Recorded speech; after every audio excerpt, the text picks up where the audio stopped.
जय गणेश दोस्तों, स्वागत है आप सभी का एक बार फिर से। गणपति बप्पा आप व आपके परिवार पर अपनी कृपा दृष्टि सदा सर्वदा बनाए रखे। दोस्तों, यदि आप अपनी लाइफ में नया कुछ सीखना चाहते हैं तो चैनल को सब्सक्राइब जरूर करिएगा।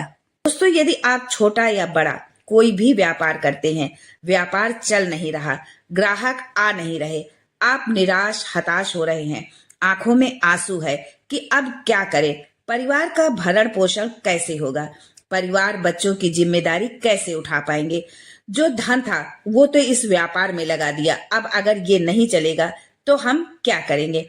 ऐसी विकट परिस्थिति में मेरा एक एक भाई से निवेदन है कि उस समय आपको रोना नहीं है, हताश नहीं होना है, दुखी नहीं होना है। जिन जिन के व्यापार चलते हैं, दुकान है, उन माताओं से निवेदन है कि आप अपने शंकर भगवान के मंदिर में जहां जल चढ़ाने आप जाओ तो थोड़ा सा जल एक कटोरी में या लोटे में आप जरूर लेके आए। उस जल को एक छोटी सी डिब्बी में भरकर आप अपने पति को दे दो जब वो अपने दुकान को जाए, और बोलो दुकान पर जब प्रवेश करना तो थोड़ा सा जल छीट देना, मेरा बाबा स्वयं आएगा आपका भंडार भरने के लिए। मान लीजिए पति वो डिब्बी लाने को भूल गया तो 2-3 डिब्बी इस तरह की आप बना लीजिए, रख लीजिए कि डिब्बी में जल भर कर और उसको पन्नी में बांध के आप अपने पति को दे दें। रुमाल, मोबाइल, दुकान का सामान सब ले जाते हैं, उसके साथ में ये डिब्बी भी ले जाना। उसका जल दुकान में प्रवेश करते समय छींटे देना। छींटना यदि आप भूल भी गए हैं और अगर वो डिब्बी, जल की डिब्बी आपके दुकान के अंदर चली गई है तो आपका कल्याण निश्चित है। दोस्तों, महीने भर में एक बार विमला तुलसी का सेवन करना आप प्रारंभ करिए। 3 तरह की तुलसी होती है, श्यामा, रामा और विमला। विमला तुलसी एक ऐसी तुलसी होती है जिसका मात्र जरा सा पत्ता यदि आप मुख में शंकर का नाम लेकर खा लें तो चाहे आप पूरे महीने कितना भी मीठा खाएं, नमकीन खाएं, आपकी शुगर लेवल एकदम सही रहेगी। यहाँ तक कि जो भाई बहन माताएं इंजेक्शन लगवा रहे हैं, टेबलेट खा रहे हैं, वो भी छूट जाएगा।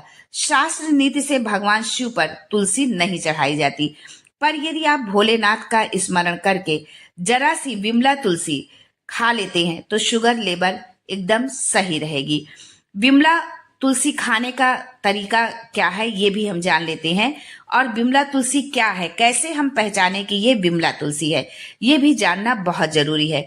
विमला तुलसी खाने के बाद आप शक्कर भी खाएंगे तो पानी जैसा लगेगा, गुड़ भी खाएंगे तो पानी जैसा लगेगा, तो आप समझ जाइए। यदि आपको ऐसा लगता है तो आप समझ जाइए कि ये विमला तुलसी है।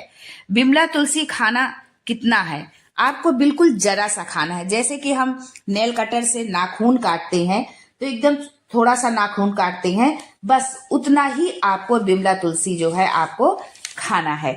महीने में एक बार आपको ये खाना है। यहाँ तक कि शुगर आपकी ऊपर नीचे यदि जा रही है तो आप 2 महीने में एक बार विमला तुलसी खाएं। खूब मीठा आप खाइए, डॉक्टर से आप चेक कराइए, घर में यदि आपके मशीन है तो आप स्वयं भी चेक करिए, लेकिन शुगर आपकी एकदम लेवल पर मिलेगी। मान लीजिए कि विमला तुलसी नहीं मिल रही है, तब फिर क्या करें। जब तक यदि मान लो विमला तुलसी आपको नहीं मिलती है और आप शुगर के पेशेंट हैं, आपको बहुत दिक्कत है, तब आपको क्या करना है। शिवरात्रि के दिन सांबर फली की जो पत्तियां होती हैं उसके 31 झूमर शंकर भगवान को समर्पित कर दे। उसकी पत्तियों के 31 झूमर भगवान शंकर को आपको समर्पित करना है शिवरात्रि के दिन। और साल भर में जो है हर महीने शिवरात्रि आती है, आप किसी भी शिवरात्रि को ये उपाय कर सकते हैं। और रात्रि के 12 बजे कोई भी शिवरात्रि को आप ये उपाय करें। मान लीजिए कि आप इस शिवरात्रि नहीं कर पाए तो अगली शिवरात्रि सही। 31 झूमर आपको समर्पित करना है। उस झूमर को उठाकर लाएं, पानी चढ़ाने के बाद में पहले आप झूमर समर्पित करें पत्तियों का, और उसके बाद में जल चढ़ाएं जो है।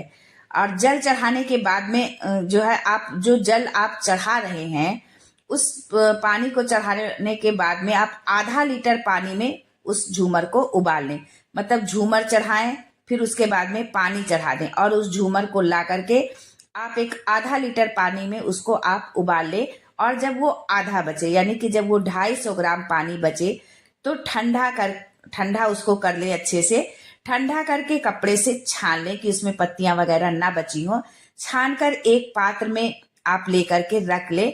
पर ये ध्यान रखें कि जिस पात्र में आप रखें वो पात्र तांबे का पात्र ना हो। शेष आप किसी भी पात्र में रख सकते हैं, स्टील का, पीतल का, कांसा का, चांदी का, जो भी पात्र हो उसमें ठंडा करके आप उस पानी को भर ले और उसी रात उस पानी से शिव जी का अभिषेक करें। नीचे आप एक पात्र लगा ले। जब आप अभिषेक करें तो जहां से जल गिरता है उस जलहरी के नीचे आप एक पात्र रख ले और उसी पात्र में उसे आप झेल लें, रख लें। जो है 15 दिन तक सुबह खाली पेट उस जल को पीना आप चालू कर दीजिए। आपकी शुगर लेवल 6 महीने तक बिल्कुल सही रहेगी, आपको कोई दिक्कत नहीं होगी। आप चाहे कितना भी मीठा क्यों ना खाएं। जिनकी भाग्य रेखा उल्टी चल रही हो, बृहस्पति चमक ही ना रहा हो, जिस काम में हाथ डालते हैं वो पूरा ही नहीं होता है, तो एक बार काशी जाना बृहस्पतेश्वर महादेव के मंदिर में और जो है वहां पर उनकी पूजा आराधना जरूर करना। आपका भाग्य चमक उठेगा।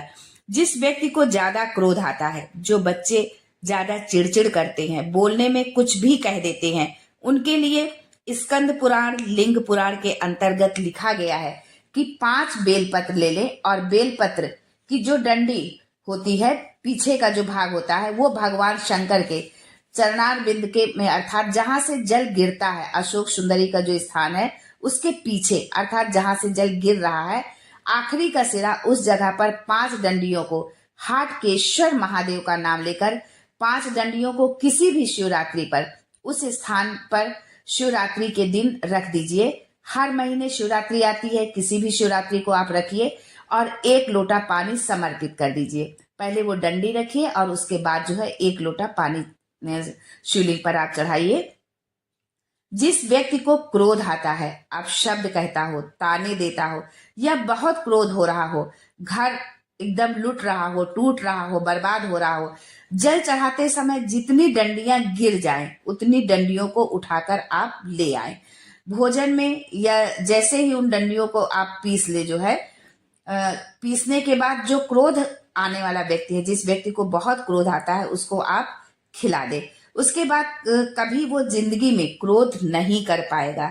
यही उपाय एक जगह और काम आता है। अगर हमारे घर की बेटी या बेटे गलत जगह पर संबंध कर रहे हो और कहना नहीं मान रहे हो, समझा समझा कर आप हार गए हैं कि वो ठीक नहीं है, पर वो मान ले, पर वो नहीं मान रहे हैं, तो भी ये उपाय वहां पर भी काम आता है। मान लीजिए किडनी या लीवर में कोई प्रॉब्लम है तो सूजन आ जाती है। यदि किडनी और लीवर में हमारे कुछ प्रॉब्लम होती है तो हमारे पैरों में, हमारे शरीर में सूजन आ जाती है, हाथ सूज जाता है, पैर सूज जाता है, सूजन ठीक ही नहीं हो रहा है, शरीर चल ही नहीं रहा है, तो शास्त्र कहता है कि 5 पीपल के पत्ते, 5 बेल पत्र के पत्ते, इन 5 पत्तों को लेकर बड़े प्रेम के साथ शमी के वृक्ष के नीचे जाइए और शमी के वृक्ष के नीचे 1 लोटे जल के अंदर इसको डाल दीजिए।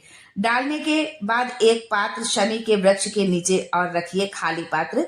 उस पात्र में श्री शिवाय नमस्तुभ्यम शिव महापुराण का मूल मंत्र बोलकर अवधूतेश्वर महादेव का आप स्मरण करें। अवधूतेश्वर महादेव का नाम लेकर उस जल को धीरे धीरे आप चढ़ाइए। पर शास्त्र कहता है कि पीपल का पत्ता, बेलपत्र का पत्ता जो आपने डाला है उसे पानी में कम से कम 20 मिनट तक गला होना चाहिए, डला हुआ होना चाहिए। उसके बाद उसको आप समर्पित करें। कोई मूर्ति नहीं रखना है, कोई स्वरूप नहीं बनाना है, बस पात्र में आपको जल डालना है और उस जल को उसी शमी पेड़ के नीचे पीकर आप आ जाइए। लगभग 2.5 घंटे के अंदर जितनी भी सूजन होगी वो सारी सूजन आपकी समाप्त हो जाएगी। आज के लिए बस इतना ही। दोस्तों, मिलते हैं शिव महापुराण शास्त्र सम्मत उपायों के साथ एक बार फिर से। तब तक के लिए good bye and thanks for watching.